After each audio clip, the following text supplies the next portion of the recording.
स्वामी को सदा मेरा स्मरण रहता है। मेरे प्रति उनके स्नेह का परिचायक है ये भोजन।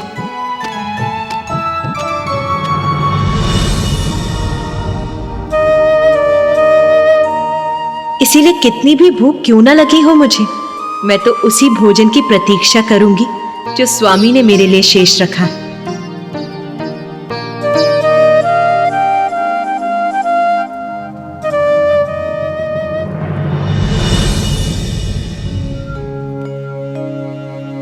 महादेव, आपने वचन दिया था कि आज आप अधिक मात्रा में भोजन करेंगे, तो फिर आप अपनी थाल पर भोजन क्यों छोड़ रहे हैं? क्योंकि नारायण, मैं तो सदा उमा के लिए भोजन शेष रखता हूं। महादेव, आज आप देवी पार्वती के लिए भोजन कदापि शेष नहीं रखेंगे।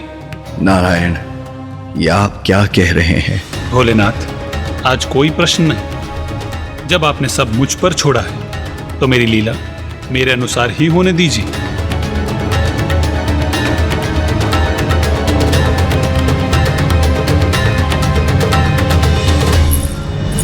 देवी सरस्वती, मैं आपके लिए कुछ और लेकर आऊं? मुझे क्षमा करना उमा, मैं विवश हूं।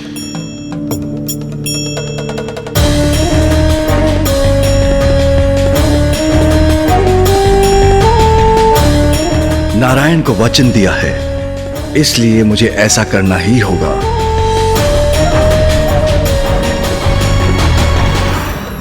मुझे ज्ञात है भोलेनाथ, आपको ऐसा करने में पीड़ा हो रही है, किंतु यह आवश्यक है।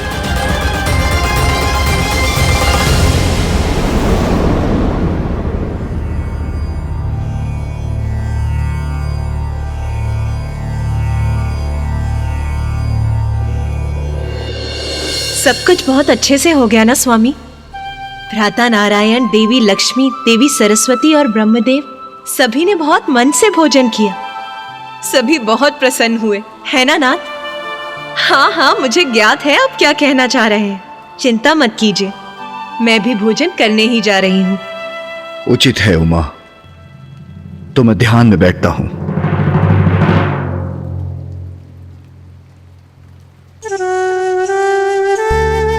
आप इन पात्रों को वहां रख दीजिए।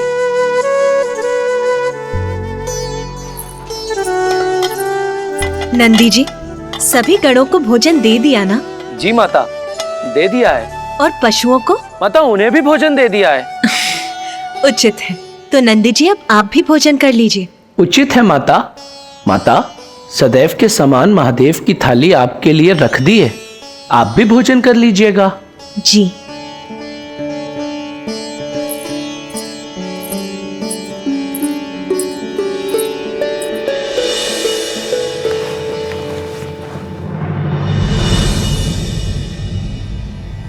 ओम नमः शिवाय।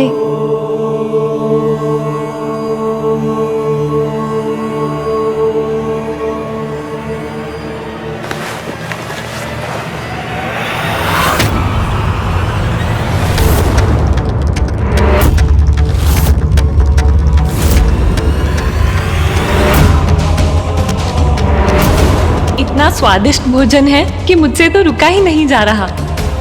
आप भी हमारे साथ भोजन कीजिए। देवी सरस्वती, मैं अपनी थाल कभी नहीं लगाती।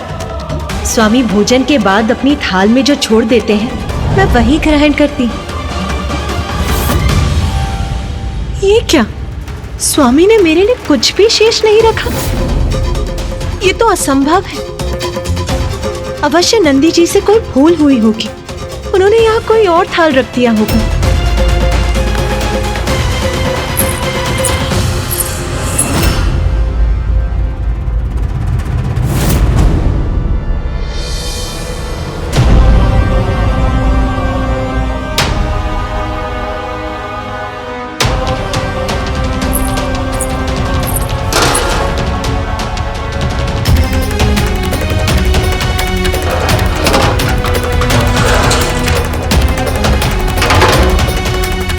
मैंने सबको भोजन कराया, किंतु मेरे लिए भोजन नहीं था। और तो और महादेव ने भी मेरे लिए भोजन शेष नहीं छोड़ा। मेरी भूख के कारण मेरा क्रोध अपने चरम पर था। रसोई में तो अन्न का एक दाना भी शेष नहीं है। मुझे इतनी भूख लगी है और यहाँ तनिक भी भोजन नहीं है। बहन पार्वती,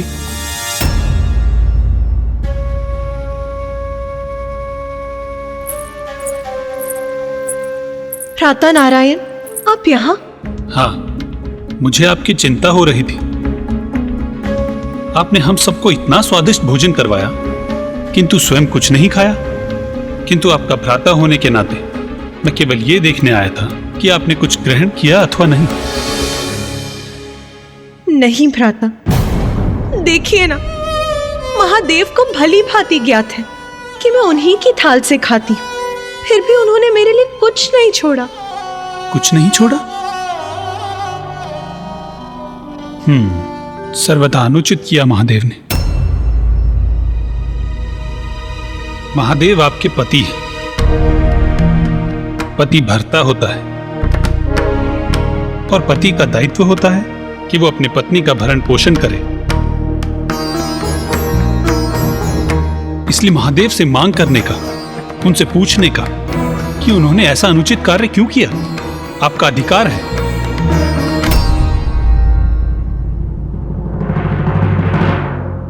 एक पत्नी अपने पति के लिए सर्वस्व निछावर कर देती है। आपको स्मरण है ना कि देवी लक्ष्मी ने मुझसे पूर्व भोजन ग्रहण करने से मना कर दिया था। आपने इतना सब कुछ किया, किंतु महादेव ने यह सुनिश्चित किए बिना कि आपने भोजन किया अथवा नहीं, वो ध्यान में चले गए। सर्वथा अनुचित किया महादेव ने। एक पति का दायित्व होता है कि वो अपनी पत्नी का भरण पोषण करे, और यदि महादेव ने अपना दायित्व नहीं निभाया तो उनसे क्रोधित होने का, उनसे प्रश्न पूछने का पूर्ण अधिकार है आपका। आप उचित कह रहे हैं भ्राता नारायण। मैं भूख से व्याकुल हो रही हूँ और महादेव को मेरी तनिक भी चिंता नहीं।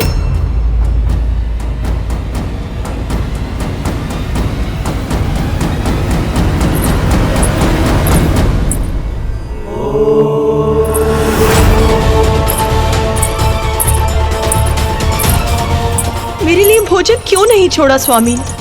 इतना अनुचित क्यों किया उन्होंने, ये ज्ञात होते हुए भी कि मैं भूख से व्याकुल हो रही।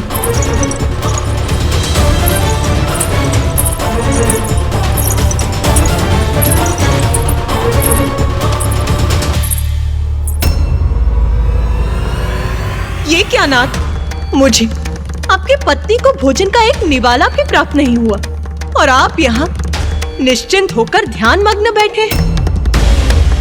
आपने भोजन के लिए सभी अतिथियों को आमंत्रित किया, जिसकी सारी व्यवस्था मैंने की, उनके लिए भोजन पकवाया, और मुझे तनिक भी भोजन प्राप्त नहीं हुआ।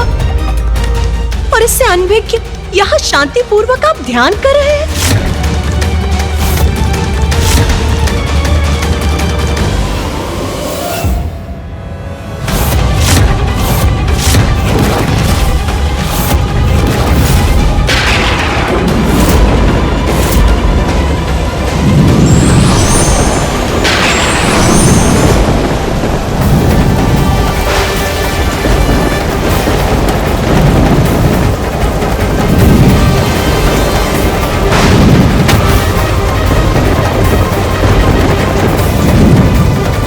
मैंने आपसे मात्र इतनी सी मांग की थी कि आप अपने भोजन में से मेरे लिए थोड़ा सा भोजन शेष रखें, किंतु क्या ऐसा किया आपने? नहीं।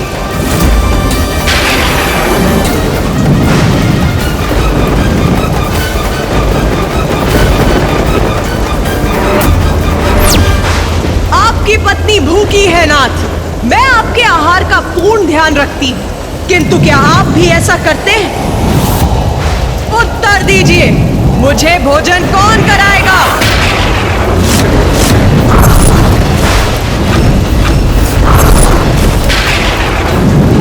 उचित है, यदि मेरे पति मेरा ध्यान नहीं रखेंगे तो मैं अपना ध्यान स्वयं रखूंगी।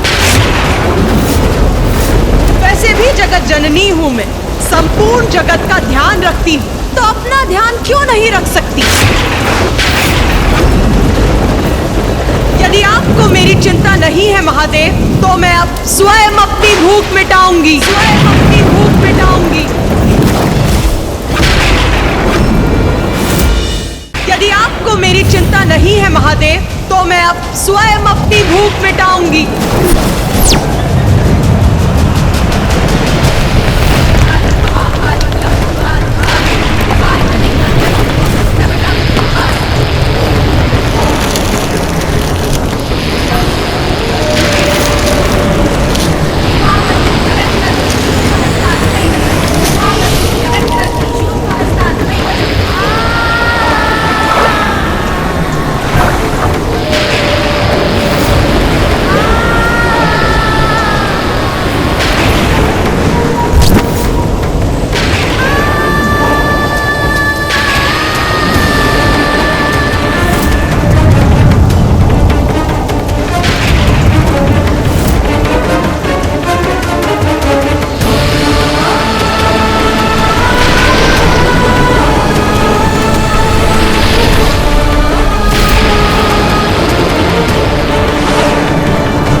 कमलनयनां रत्नसिंहासनस्थां भक्ताभीष्टप्रदात्रीं सुरनिकरकरां सेव्यकञ्जाञ्जुयुग्मां नीलाम्बोजां सुखान्ति।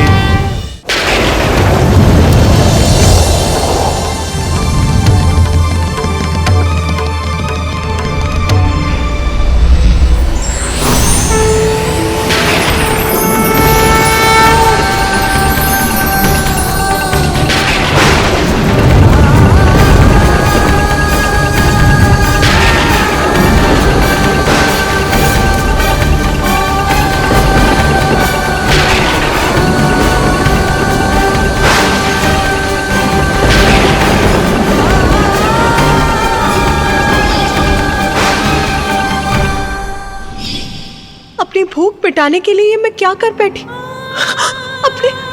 अपने स्वामी को ही निकल गई।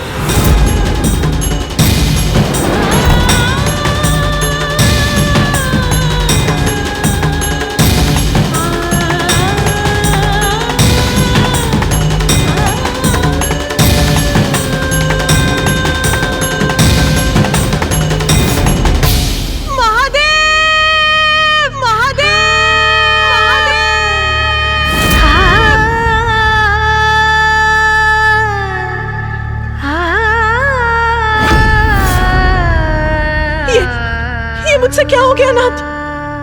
आपके बिना तो मैं कुछ भी नहीं हूँ। और जब महादेव मेरे उदर में समाहित हुए तो मुझ में एक बड़ा परिवर्तन आया।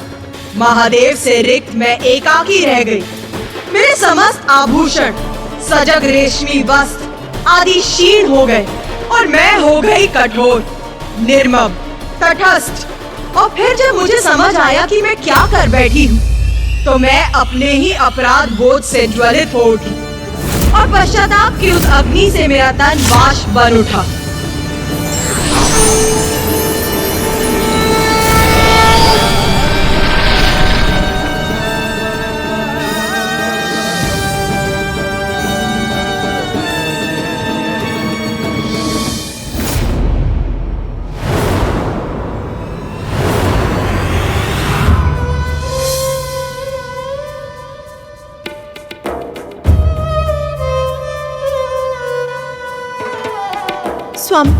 स्वामी मुझे क्षमा कर दीजिए। मुझे ज्ञात नहीं क्रोधवश में ये क्या कर बैठी। मुझे क्षमा कर दीजिए।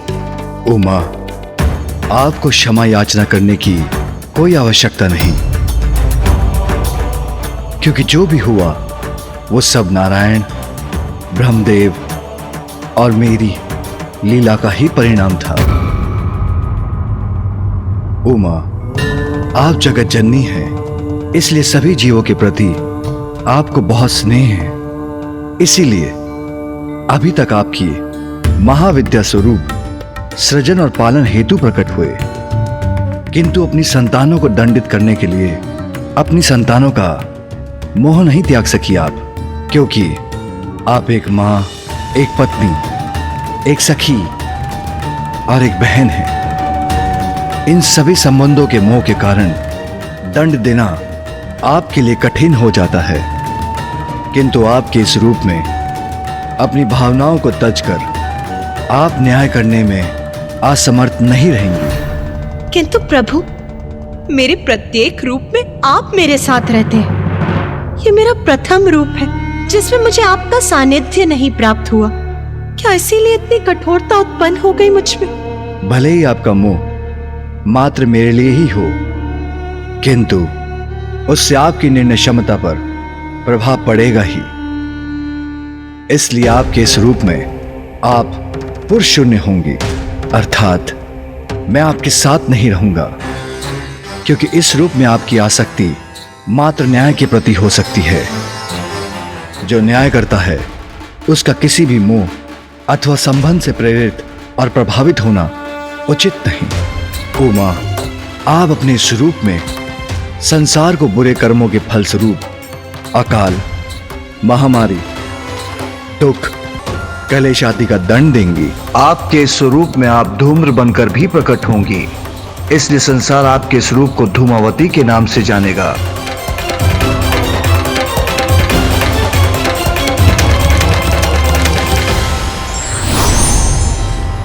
हमें क्षमा कर दीजिए देवी पार्वती, हम ये लीला करने पर बाध्य हो गए थे, जिससे आपका सप्तम महाविद्या स्वरूप प्रकट हो सके। देवी पार्वती, आप देवी धूमावती रूप में सदैव श्रेष्ठ न्याय करने का अति आवश्यक दायित्व निभाएंगी, क्योंकि जब बुराई के पथ पर चलने वाले अपने जीवन काल में दंडित होंगे तो वो स्वयं को सुधार कर अपने शेष जीवन में अच्छे कर्म करने को प्रेरित भी होंगे। उमा, हमें ज्ञात है आपका 16 श्रृंगार आपके लिए अत्यंत महत्वपूर्ण है, जैसे सुमंगली कड़ियां, आपके केश की चोटियां, सिंदूर, आपके शीश को सुशोभित करने वाले पुष्प, मंगलसूत्र, बिछियां, इन सभी का परित्याग करने के लिए कह रहे हैं हम। और उससे भी अधिक आपको मुझसे दूर रहना होगा, क्योंकि संसार के कल्याण के लिए आपको यह अवतार लेना ही होगा। आपने तो सदा सृष्टि को अपने से ऊपर रखा है, इसलिए मैं एक बार पुनः अनुरोध करता हूं, आप एक बार पुनः संसार के कल्याण के लिए ये सब त्याग दीजिए प्रिय, ये सब त्याग दीजिए प्रिय, ये सब त्याग दीजिए प्रिय।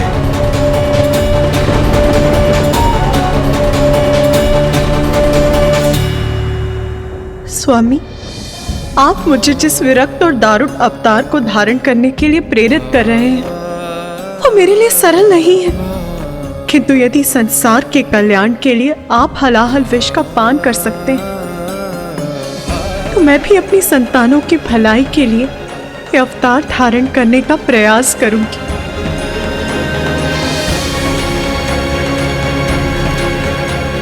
मुझसे दूर रहना तो आपके लिए भी सरल नहीं होगा नाथ, किंतु यदि मुझे निष्पक्ष होकर न्याय करने हेतु ये पुरुष शून्य अवतार लेना होगा तो मुझे ये भी स्वीकार है।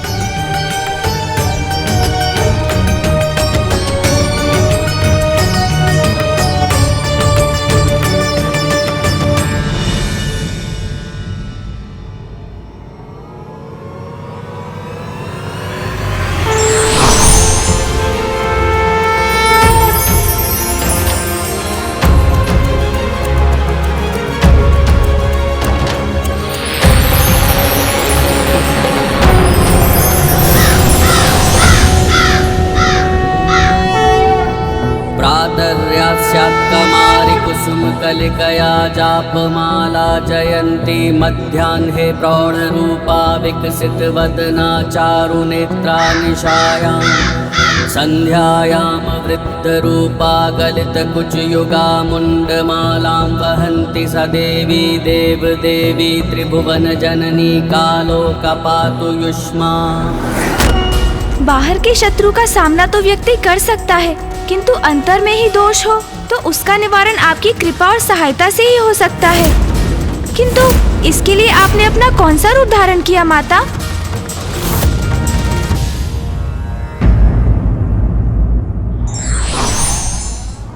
ईश्वर के प्रत्येक स्वरूप और उसके कार्य से हमें ये प्रेरणा मिलती है कि त्याग एक बड़ा धर्म है।